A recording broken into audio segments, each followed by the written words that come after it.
সুপ্রভাত, প্রয়াসী ছাদ বাগানে আপনাদের সকলকে স্বাগত। আমরা এখন শীতকালীন ফুলের যে মাটি কীভাবে প্রস্তুত করতে হবে তার একটা ধারণা সকলকে দিতে চাই। আমি যেভাবে প্রস্তুত করি সেটা আমি বলছি। এখানে 10 বস্তা মতো মাটি নেওয়া আছে।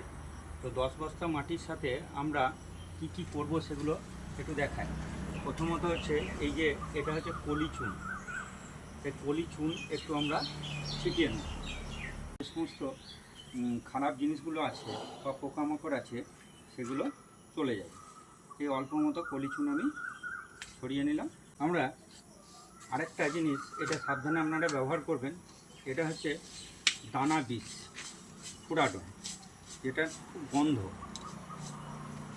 একটু অল্প একটু পরিমাণেই যদি আমরা দিয়ে দিই তাহলে মাটির মধ্যে পিঁপড়ে বা উই পোকা যে ধরনের থাকে সেগুলো চলে যায়। আমরা মাটিটা তৈরি করতে গেলে কি কি জিনিস নেব সেগুলো আমরা দেখাচ্ছি একে একে। আমি নিয়ে নিয়েছি এখানে আমার যে 10 বস্তা মাটি আছে তাতে আমি 1 বালতি মতো নিয়েছি আপনার সর্ষে খোল লাগবে না,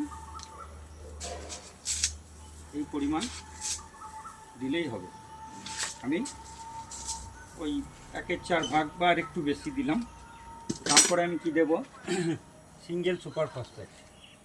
এই 10 বস্তা মাটিতে মোটামুটি আপনি 1 কেজি মতো সুপার ফসফেট আপনাকে দিয়ে দিতে হবে। সিঙ্গেল সুপার ফসফেট দিয়ে দেবো, তাতে গাছের শিকড়ের বৃদ্ধিটা খুব ভালোভাবে হবে।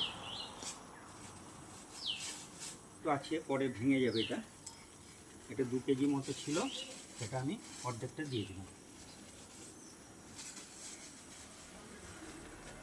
এইবারে আমি তার সাথে কি দেব, নিম খোল দেবো।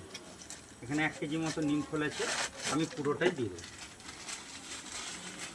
1 কেজি মতো নিম খোল ছিল, সেটা দিয়ে দিলাম। এরপরে আমরা একটু অ্যাগ্রোমিন সয়েল মিক্সচার দেব, যাতে মাটিটার গুণাগুণ একটু ভালো হয়। হ্যাঁ, গুণগত মানটা যাতে ভালো হয় তার জন্য আপনারা এটা ব্যবহার করতে পারেন। এরপরে একটু দেবো আমরা এপসাম সল্ট।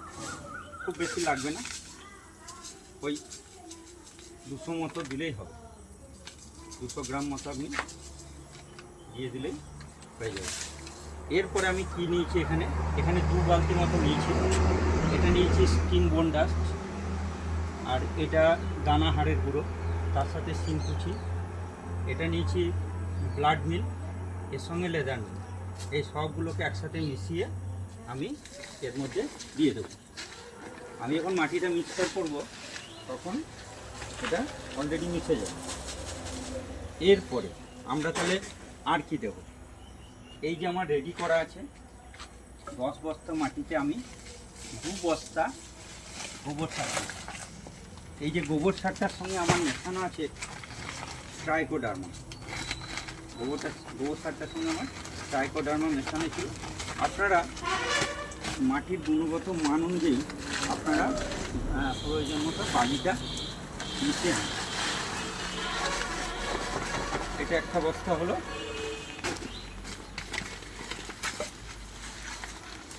পুরনো গোবর সার, এই যে হাতে দিলে ছেড়ে যাচ্ছে, এটা আমার ট্রাইকোডার্মা মাখিয়ে এটাকে রেডি করা আছে। এরপরে আমরা কী করবো, এরপরে আমরা এটাকে ভালোভাবে মাখিয়ে নিয়ে এর মধ্যে জল দিয়ে এটাকে ভিজিয়ে কালো পলিথিনের মধ্যে ঢেকে রাখুন। আপনারা যদি এইভাবে মাটি প্রস্তুত করেন তাহলে আপনাদের শীতকালের ফুল গাছ খুব সুন্দর হবে। আর মাটি এখনই প্রস্তুত করে ফেলুন, কারণ মাটিটা ডিকম্পোস্ট হতে একটু সময় লাগে। সকলে ভালো থাকবেন।